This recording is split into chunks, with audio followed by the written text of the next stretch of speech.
वहीं बाबा साहब डॉक्टर अम्बेडकर ने भी 20 जून 1946 को से बात नहीं करें, सुने। सोसाइटी बनाकर के सिद्धार्थ कॉलेज आर्ट्स कॉमर्स और साइंस मुंबई में खोलने का काम किया और अपने उपदेशों में कहा भी, एजुकेट योरसेल्फ। बाबा साहब और महात्मा फुले की विचारधारा पर चलकर उत्तर प्रदेश में आदरणीय बहन जी ने कई विश्वविद्यालय खोले। गौतम बुद्धा विश्वविद्यालय, डॉक्टर शकुंतला मिश्रा विश्वविद्यालय, मानव कांचीराम साहब उर्दू फारसी विश्वविद्यालय, छत्रपति साहू जी महाराज यूनिवर्सिटी विश्वविद्यालय के साथ लगभग 5000 primary school, degree college, inter college, ITI college, engineering college और मेडिकल कॉलेज भी खोलने का काम किया। बहुजन कैलेंडर पर भारी छूट, सिर्फ 300 रुपए में 10 कैलेंडर की बुकिंग करिए। संपर्क करिए 9711 पर। Kumar PG, Shri Ram ji, 3 minutes. धन्यवाद मान्यवर कि आपने मुझे शिक्षा मंत्रालय के कार्यक्रम पर चर्चा पर बोलने का अवसर दिया। साथ ही मैं आभार व्यक्त करता हूं अपनी पार्टी की मुखिया आदरणीय बहन कुमारी मायावती जी का, जिन्होंने अपने 4 बार के शासनकाल में उत्तर प्रदेश को शिक्षा के क्षेत्र में अग्रणी बनाया। और साथ ही मैं नमन करूंगा सामाजिक परिवर्तन और शिक्षा के महानायक महात्मा ज्योतिबा फुले और भारत रत्न बाबा साहब डॉक्टर अम्बेडकर को। मानवर, शिक्षा ही व्यक्ति के व्यक्तित्व का निर्माण करती है और शिक्षा ही देश का भी निर्माण करती है। मानवर, बहुजन महापुरुषों में महात्मा फुले का बड़ा योगदान शिक्षा के लिए है। देश में लड़कियों और दलितों के लिए 1848 और 1852 में स्कूल खोले और 1882 में हंटर कमीशन के सामने मांग करी free education for all in India. वहीं बाबा साहब डॉक्टर अम्बेडकर ने भी 20 जून 1946 को से बात नहीं करें, सुने। सोसाइटी बनाकर के सिद्धार्थ कॉलेज आर्ट्स कॉमर्स और साइंस मुंबई में खोलने का काम किया और अपने उपदेशों में कहा भी, एजुकेट योरसेल्फ। बाबा साहब और महात्मा फुले की विचारधारा पर चलकर उत्तर प्रदेश में आदरणीय बहन जी ने कई विश्वविद्यालय खोले। गौतम बुद्धा विश्वविद्यालय, डॉक्टर शकुंतला मिश्रा विश्वविद्यालय, मानव कांचीराम साहब उर्दू फारसी विश्वविद्यालय, छत्रपति साहू जी महाराज यूनिवर्सिटी विश्वविद्यालय के साथ लगभग 5000 primary school, degree college, inter college, ITI college, engineering college और मेडिकल कॉलेज भी खोलने का काम किया। साथ ही गरीब बच्चों को 0 फीस पर एडमिशन का आदेश देकर सुनिश्चित भी किया।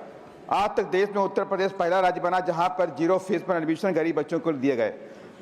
मानवर, इसके साथ ही स्कॉलरशिप और फेलोशिप जो कि कई महीनों आज नहीं मिल रही है नई शिक्षा नीति में, वो टाइम पर उनको मिलने का काम किया।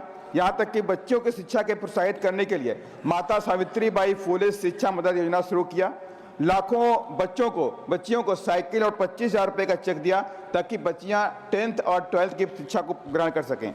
मान्यवर, आज सरकार की शिक्षा नीति में देश का गरीब बच्चा शिक्षा से महरूम हो रहा है। सरकारी स्कूलों में शिक्षा का स्तर काफ़ी गिरा हुआ है।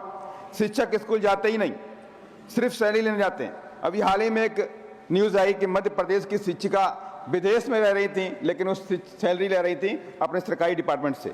माननीय, मैं सरकार से कहना चाहता हूं आपके माध्यम से, स्कूलों में परफॉर्मेंस बेस्ड प्रमोशन शिक्षकों का तय करना चाहिए। अगर आपकी परफॉर्मेंस नहीं है स्कूल की अच्छी है तो आपका प्रमोशन नहीं होना चाहिए।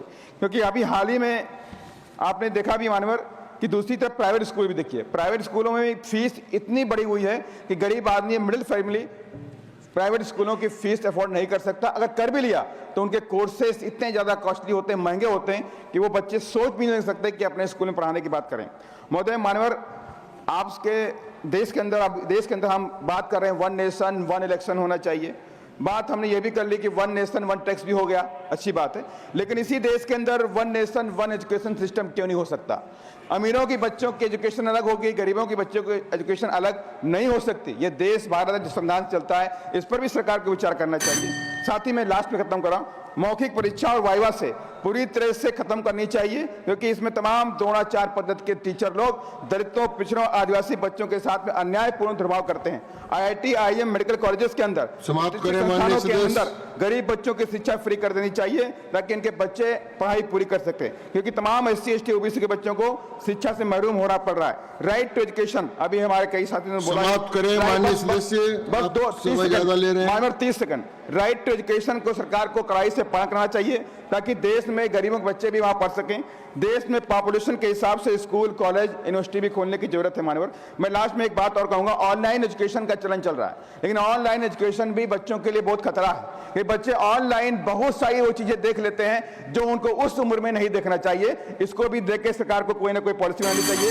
साथ ही मैं लास्ट में एक बात करना चाहूंगा, लास्ट में बात कर खत्म करना चाहूंगा, सरकार को शिक्षा मेला या शिक्षा का महाकुंभ की व्यवस्था भी करनी चाहिए ताकि इस देश के नौजवान शिक्षित होकर के उस महाकुंभ में जाए, अपने समाप्त हुआ भाषण आपका। शिक्षा को ग्रहण कर। श्री संजय कुमार झा समाप्त हुआ। श्री संजय कुमार झा। सभापति महोदय आज